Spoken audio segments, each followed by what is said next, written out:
Crying is art. Crying means to gain happiness. And the first lesson a human learns is to cry. Before we learn to walk, to speak, or to dream, we cry. It's not just pain, it's communication, survival, and expression. From that very first tear, the story of humanity begins. Tears, they are the most honest lie ever told. A child learns this first. Before words, before logic, before understanding. A cry can stop the world. Parents rush, hearts melt, rules bend. That's where the first human strategy is born, not with words, but with weeping. Some children learn that tears are power. They discover that crying doesn't just express pain, it controls attention. And as they grow older, they never stop crying. They just cry smarter. Why do we cry? Science says tears are the body's way to release stress, flush toxins, and reset the nervous system. But philosophy says something more haunting. We cry when our soul can no longer hold silence. When emotion becomes heavier than language. Humans are the only beings who shed emotional tears. Animals feel pain, but only humans cry for memory, for love, for guilt, for loss. Each tear is a sentence written by the heart, a language that needs no translation. A child's tears are pure, simple expressions of need. They cry because they can't say, "I'm hungry" or "I'm scared." But as we grow, crying changes. Teenagers cry for love, for heartbreak, for belonging. Adults cry for failure, regret, and exhaustion. The old cry for memories, for the sound of a familiar voice that time took away. Every stage of life has its own tears. But in every stage, crying says one thing: I need to be understood. Not all crying is born from sadness. We cry in joy, in relief, in spiritual awakening. A wedding, a reunion, a child's birth, all filled with happy tears. Because sometimes, we cry not from weakness but from too much feeling. Tears are the overflow of the human heart. But just like water, they can cleanse, or they can drown.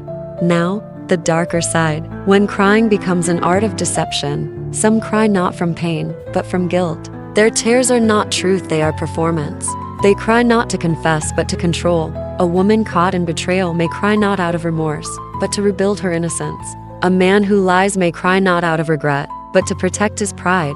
Psychologists call this emotional camouflage, a way to hide guilt behind emotion. Philosophers call it artistic guilt, using tears as theater, not therapy. These are not tears of honesty, they're emotional tactics, painting lies with sincerity. Society often says women cry more. And biologically, it's true. Higher prolactin levels, smaller tear ducts, a more expressive emotional brain. But sometimes, emotion becomes a shield. Some cry to express, others cry to escape judgment. Men, on the other hand, are taught to hide their tears, to stay silent, to be strong. They bleed inside while pretending to be made of stone. Both are trapped by culture. She cries to be heard, he hides to be respected. But both are human, and both deserve to feel without shame. Some people cry too easily, not because they're weak, but because they're wired that way. Their genes, hormones, and brain chemistry make them deeply sensitive to emotion. To them, the world feels sharper. Joy and pain cut equally deep. Psychology says it's called high emotional reactivity. Philosophy says it's called being truly alive. Crying releases endorphins, natural painkillers that soothe the brain. That's why after crying, you feel lighter, calmer, even reborn. It's emotional detox. But if you use crying to manipulate, it turns toxic. Because then tears become tools, not healing. Crying should be medicine, not method. Relief, not control. Animals weep differently. Elephants grieve, dogs whine, whales sing. But only humans shed emotional tears. Actors trained to cry on command, not by forcing sadness, but by remembering truth. They don't fake tears. They awaken buried emotions. In life, some people do the same, but for personal gain. They turn pain into theater. They perform heartbreak instead of feeling it. That's when crying becomes manipulation, a skill without soul. Still, when done sincerely, crying heals everything it touches. It releases decades of silence, burns away suppressed emotions, and cleanses the heart. Therapists call it emotional detox. Philosophers call it spiritual cleansing, and poets, they simply call it truth. Tears are proof that something deep inside still feels, that we're still human in a world growing numb. But culture complicates this.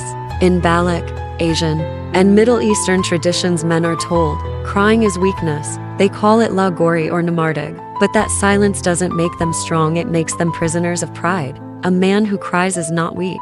A woman who cries is not fragile. Because crying is not gender, it's honesty. It's humanity reminding itself that it can still feel. So what is crying, really? It's confession without language. It's emotion painted with water. It's both art and evidence of the soul. Some tears hide lies. Some wash away sins. Some destroy. Some heal. In the end, the tear is never the story. The story is why it fell. Crying is art. Crying means to gain happiness. And the first lesson a human learns is to cry. Because long before we learn to speak, we learn to feel.